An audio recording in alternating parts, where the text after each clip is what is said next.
하나님, 하나님의 백성들이 하루의 시작을 하나님 말씀과 기도로 아버지 안에 이렇게 시작합니다.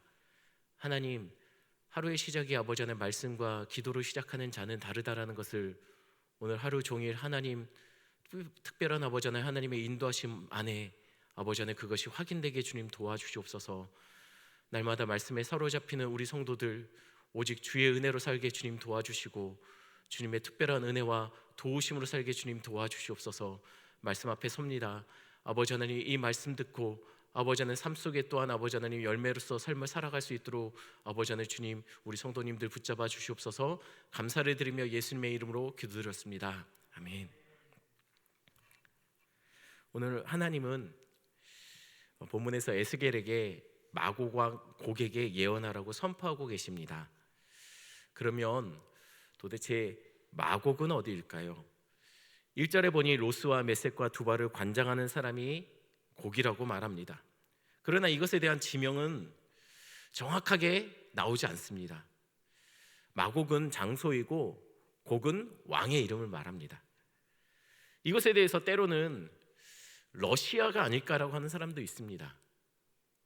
그럴 수도 있을 것 같습니다.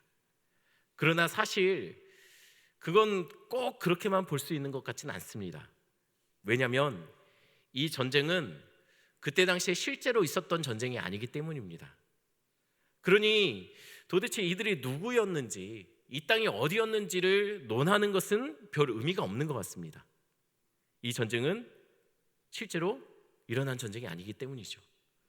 이 전쟁을 기록한 의도가 중요합니다. 이 마곡과 곡이 누구이고 어디인지를 따지는 것보다 중요한 것은 이 전쟁을, 일어나지도 않은 전쟁을 기록한 것이 도대체 어떤 목적인지, 어떤 의도로 기록되었는지, 그것이 중요하다는 것이에요. 그럼 도대체 이 전쟁은 우리에게 도대체 무엇을 보여주고 무엇을 말하기 위해서 기록되었을까요? 먼저 이스라엘에 대해서 말하겠습니다. 이스라엘은 여전히 현재 포로 상태에 있습니다. 그리고 그들이 포로에서 돌아온다 해도 그들은 꽤 오랜 기간 힘없는 피난민으로 남아 있습니다.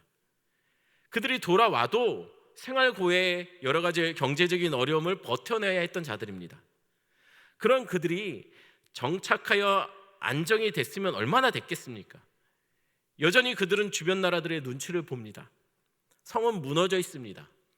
경제적인 활동들은 전혀 이루어지지 않습니다. 그런데 이런 상황에서 마곡 땅 곡이 군대를 끌고서 그들을 공격했다면, 그 공격을 받아내야 한다면 이들은 어땠을까요? 어떤 상황에 처하게 되었을까요?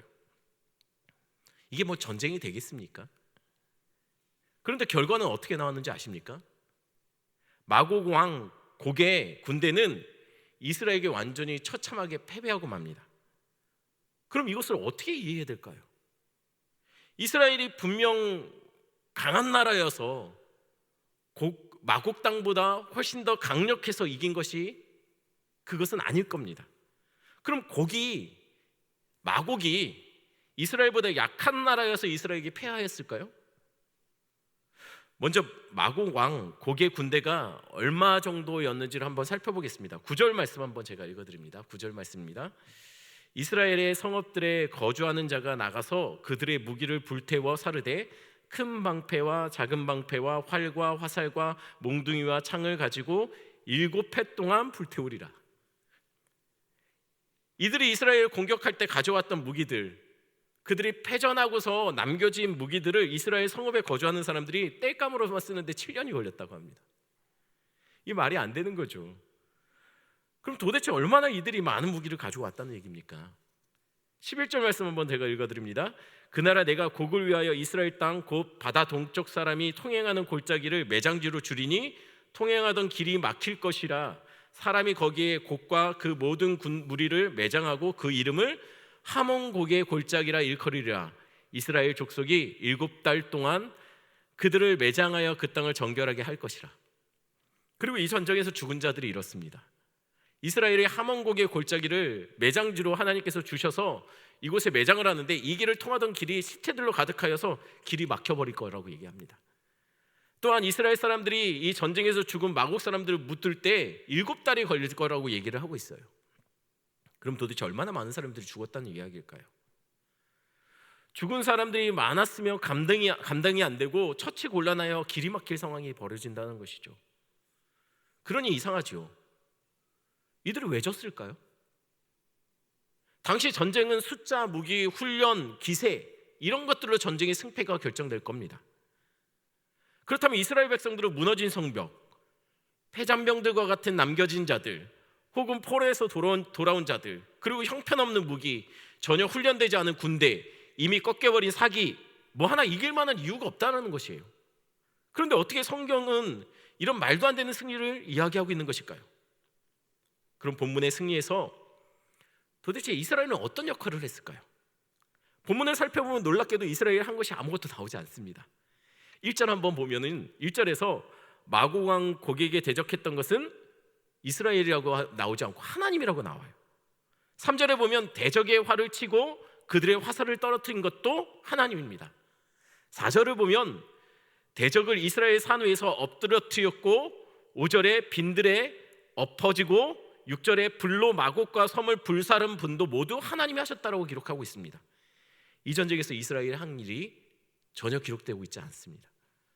홀로 하나님이 싸우시고 홀로 승리하셨다라는 것이죠. 그리고 홀로 싸워 승리하신 하나님이 17절에 이제는 승리 후의 잔치를 벌입니다. 그런데 이 잔치에, 이 승리의 잔치에 이스라엘 군대들이 초청받지 못하고 있어요. 대개 전쟁 후에 승리의 잔치는 전쟁의 승리의 공을 인정받은 자들의 몫이죠. 그러나 이 승리의 잔치는 이스라엘이 초대되지 않습니다. 왜냐하면 이 승리의 잔치는 사실 승리의 기쁨을 보여주기 위한 잔치가 아니라 하나님의 백성들에게 대적했던 자들이 결국 최후에는 어떤 모습이 될지를 보여주는 잔치이기 때문이에요. 이 잔치에 대적들의 최후와 그들이 처하게 될 비참한 최후의 모습을 보여주고 있습니다. 그럼 이 잔치에 초대된 건 누굴까요? 17절 말씀 제가 읽어드립니다. 주 여호와께서 이같이 말씀하셨느니라. 너 인자야, 너는 각종 새와 들의 각종 짐승에게 이르기를 너희는 모여오라. 내가 너희를 위한 잔치 곧 이스라엘 산 위에 예비한 큰 잔치로 너희는 사방에서 모여 살을 먹으며 피를 마실지라. 이 잔치에 초대된 것은 새들과 들의 짐승들이었습니다. 그들이 이스라엘 산 위에 예비한 큰 잔치에 참석하고 있다는 거예요. 보통 잔치가 벌어지면 가장 중요한 것이 뭡니까? 먹을 것과 마실 거죠. 이 잔치에 참석한 새들과 짐승들에게 제공된 먹을 것과 마실 것이 있었어요. 그건 바로 이 전쟁에서 패배한 대적들의 살과 피였죠. 그런데 이미 말씀드렸습니다. 이 전쟁은 역사적으로 실제로 일어나지 않은 전쟁입니다. 그런데 오늘 본문을 자세히 보면 우리가 생각할 때는 이거 너무 쓸데없을 정도로 이 전쟁에 대해서 너무 상세하게 기록하고 있어요. 마치 진짜 일어난 사건을 보는 것처럼 말입니다. 도대체 있지도 않은 전쟁을 왜 이렇게 실감나게 아주 디테일하게 그렇게 묘사하면서까지 이 전쟁을 기록하고 있는 것일까요? 그 이유는 7절 8절에 나옵니다. 7절 8절 먼저 7절 말씀 한 목소리 한번 읽어보겠습니다. 내가 내 거룩한 이름을 내 백성 이스라엘 가운데서 알게 하여 다시는 내 거룩한 이름을 더럽히지 아니하리니 내가 여호와 곧 이스라엘의 거룩한 자인 줄을 민족이 알리라 하라. 이유는 내 백성 이스라엘이 그분의 거룩한 이름을 더럽히지 않게 하기 위해서예요. 즉 하나님의 백성이 주변의 강력한 나라들 앞에서 고개 숙이며 살지 않도록 하기 위해서 이 사실을 알려주는 겁니다. 다른 나라들은 하나님이 이스라엘의 거룩한 자임을 알고 이 전쟁으로 인하여 함부로 이스라엘을 건들면 안 되겠구나, 함부로 이스라엘과 대적하면 안 되겠구나라는 것을 보여주기 위함이었습니다. 하나님의 백성들이 다시는 패자처럼 힘 앞에서, 돈 앞에서, 권력 앞에서, 힘 있는 자 앞에서 고개 숙이며 살지 않도록 마치 하나님 없는 자처럼 문제가 생길 때마다 고개 숙이고 절망하지 않도록 하기 위해서 이 하나님을 대적했던 대적들의 최후의 모습이 어떨지를 보여주고 있다는 것이에요. 하나님의 백성들이 마치 하나님 없는 자처럼 사는 것, 그것이 바로 그분의 이름을 더럽히는 것입니다. 마치 도울이 없는 인생처럼 문제 앞에서 절망하고 환경 앞에 사로잡혀 포로된 자처럼 다시는 살지 않도록 하나님이 그들의 대적이 어떻게 무너질 것이고 어떻게 멸망하게 될 것인지를 지금 오늘 본문에서 이야기하고 있는 것이에요. 그런데 왜 하나님의 백성 이스라엘은 이 당시 여전히 어려움을 겪고 있었을까요? 하나님은 이렇게 최종적으로 승리할 것을 알려주시면서도 또한 이스라엘 백성들은 이후에도 여전히 나라가 온전하지 않은 모습으로, 또한 더 이후에는 로마의 압제를 받고 그들은 늘 비굴한 삶, 압제되는 삶, 망할 듯 위태위태한 삶을 지속하고 있습니다. 왜 그렇게 될까요? 8절 말씀입니다. 주 여호와의 말씀이니라. 볼지어다 그날이 와서 이루리니 내가 말한 그날이 이날이라. 그날이랍니다. 이 승리의 날은 아직입니다. 그날이 이날이 될 때가 온다라는 것이죠. 지금 당장이 아닙니다. 그날이 와야 이루어질 날의 사건들입니다. 그럼 도대체 그날이 언제일까요? 언제 이와 같은 전쟁의 승리가 온전히 이루어지게 될까요? 계시록 19장에 보면 이 전쟁을 마치 고스란히 재현시켜 놓은 듯한 한 전쟁을 소개합니다. 계시록 19장 17절부터 20절까지 말씀을 제가 읽어드립니다. 여러분들 혹시 나중에 기회 되시면 한번 찾아보시면 좋을 것 같습니다. 제가 읽어드립니다. 또 내가 보니 한 천사가 태양 안에 서서 공중에 나는 모든 새를 향하여 큰 음성으로 외쳐 이르되 와서 하나님의 큰 잔치에 모여 왕들의 살과 장군들의 살과 장사들의 살과 말들과 그것을 탄 자들의 살과 자유인들이나 종들이나 작은 자나 큰 자나 모든 자의 살을 먹으라 하더라.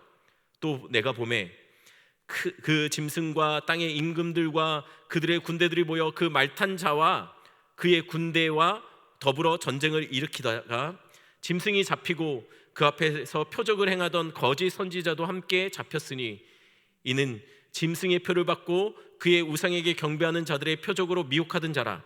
이 둘이 산채로 유황불 붙는 못에 던져지고. 계시록 19장에 나온 이 전쟁은 최후의 우리 주 예수께서 백마를 타시고 이 땅에서 하나님의 백성들을 붙잡고 괴롭히고 핍박하고 조롱하던, 하나님의 백성을 하나님으로부터 멀어지게 했던 원수 마귀 사단들과 대적자들과 거짓 선지자들을 향해서 지금 이 전쟁을 통해서 승리하실 것이라는 것을 그리고 있습니다. 즉 에스겔의 본문에서 말한 아직 일어나지 않은 전쟁은 이 땅에 속한 전쟁이 아니라 최후에 우리 주 예수 그리스도가 사단의 세력을 정복할 것, 우리가 지난주에 이야기했던 것처럼 여인의 후손으로 오시는 분이 사단의 그리고 그의 후손들의 머리를 박살내버릴 것이라는 그 약속이 성취됨을 말하고 있다는 것이에요. 이 싸움에서는 그의 백성들이 우리가 해야 할 역할이 없습니다. 오직 예수 그리스도께서 홀로 그들을 정복하실 겁니다. 우리의 역할은 무엇일까요? 예수 그리스도의 편에 붙는 겁니다. 끝까지 어떤 상황에서도 어떤 대적자들의 협박이나 핍박이나 어려움을 준다 할지라도 끝까지 예수 그리스도 편에서 붙어 있으면 되는 겁니다. 그것이 하나님의 백성들이 그의 이름을 더럽히는 것이 아니에요. 오늘 이것을 보여준 이유에 대해서 오늘 성경은 분명히 말합니다. 하나님의 백성들, 그의 이름으로 불리는 그들이 하나님의 거룩한 이름을 더럽히지 않게 하기 위함이라고 이야기하고 있습니다. 마지막 때에 흔들리지 않게 하기 위해서, 마지막 때에 하나님 없는 자들처럼, 도울이 없는 인생들처럼 여러 가지 어려움 속에 휘둘리지 않도록 하기 위해서 끝까지 주의 백성으로, 끝까지 하나님 믿는 자로 그 믿음 안에서 버텨내도록 하나님께서 우리에게 말씀하고 있는 거예요. 결국은 우리가 이긴다는 거예요. 결국 하나님의 백성들은 이 믿음이 우리로 승리하게 만들 것이라는 거예요. 그때까지 여러분 오직 예수 그리스도 편에 붙는 여러분 되기를 바랍니다. 이 시간 함께 말씀 생각하시면서 기도하는 시간을 갖겠습니다. 특별히 화면에